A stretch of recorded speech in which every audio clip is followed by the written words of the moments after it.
faith is also coming back. So you're going to see that in the next chapter. We're not going to be able to go through all of this the time that we have. But you can see in chapter 3, it says, one day Naomi said to Ruth, my daughter, it's time that I found a permanent home for you, so that you will be provided for. Boaz is a close relative of ours, and he's been very kind by letting you gather grain with his young woman. Tonight, he'll be winnowing barley at the threshing floor. Now do as I tell you. Take a bath and put on perfume and dress in your nicest clothes. Then go to the threshing floor, but don't let Boaz see you until he has finished eating and drinking. Be sure to notice where he lies down, and then go and uncover his feet and lie down there. He will tell you what to do. Now, and don't get the wrong idea here. This is a tradition back then of what they would do for a kinsman redeemer, right? There's nothing untoward that happened at all, other than that she's laying herself at his feet to basically ask him to marry her, so to speak. That's the way they did it back then. So here's what Ruth said. You know, a lot of young ladies would go, are you out of your mind?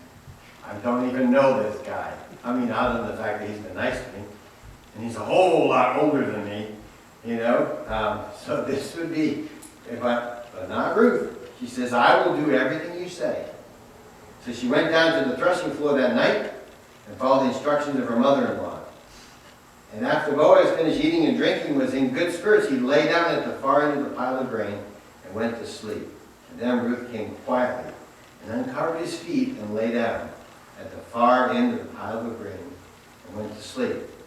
And then Ruth came quietly, uncovered his feet and lay down. Around midnight, Boaz suddenly woke up and turned over. He was surprised to find a woman lying at his feet. Who are you? He asked. I'm your servant Ruth, she replied. Spread the corner of your covering over me, for you are my family redeemer. The Lord bless you, my daughter, Boaz explained. You are showing even more family loyalty now than when you did before. For you've not gone after younger men, whether rich or poor. Now don't worry about a thing, my daughter. I will do what is necessary. For everyone in town knows you are a virtuous woman. And while it's true I am one of your family's redeemers, there is another man more close related to you than I am. Stay here tonight, and in the morning I'll talk to him. If he is willing to redeem you, very well, let him marry you. But if he is not willing, then as surely as the Lord lives, I will redeem you myself. Now lie down here until morning. And you know, you skip down to verse 15 to see Boaz said to her, bring your cloak and spread it out. And he put 6 scoops of barley into her cloak and placed it on her back. And then he returned to the town, which is about 70 pounds of grain, right? Barley. So all of this happens, and we find out, boy, not only is Ruth a virtuous and a faithful woman, but Boaz is a virtuous and a faithful man. He avoids even the appearance of evil. He makes sure, he says, I'm going to do what it takes. I will, he's a kinsman redeemer. He says, but I'll find out, I'll make this happen if possible. I want to do the right thing, and I'm going to have to tell this guy, you know, and whether he wants to redeem you or not. But one thing I love is the fact that he didn't let her go away empty-handed. He made sure she was provided for first. You know, 70 pounds of grain sends her back with that.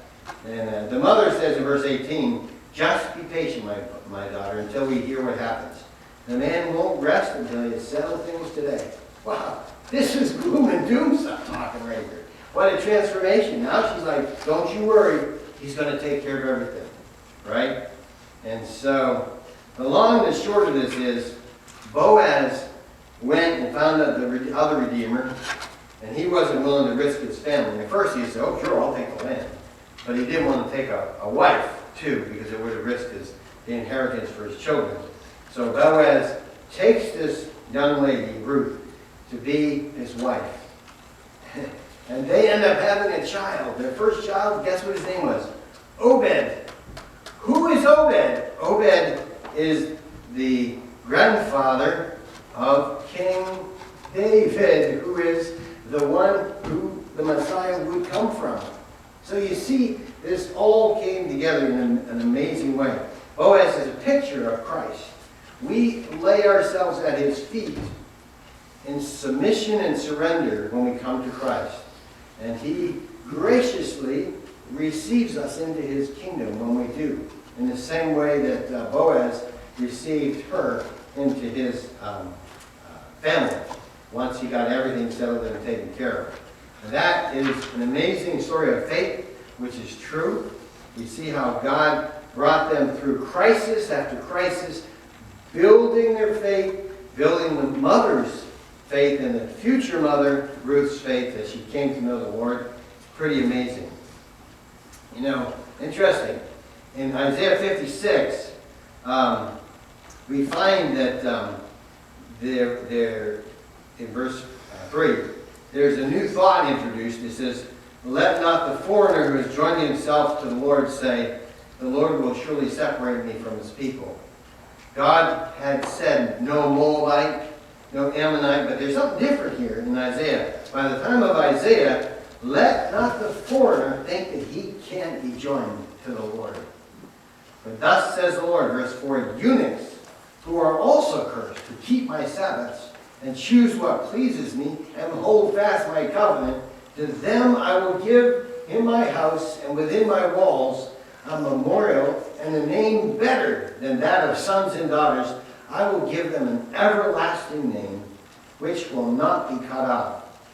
So, this is the double meaning cut off of the eunuch. But anyway, the foreigners who join themselves to the Lord to minister to him and love the name of the Lord his God. Everyone who keeps the Sabbath, he's saying, it's the faith that's important. So now, by the time of Isaiah, we find that even the foreigner, even the eunuch, will have a special place in God's kingdom when they're faithful to him. And there's other places in the Old Testament that it talks about that. That those who say, "Oh, I love the Lord, but don't obey him, and don't do what he says," versus those who live a terrible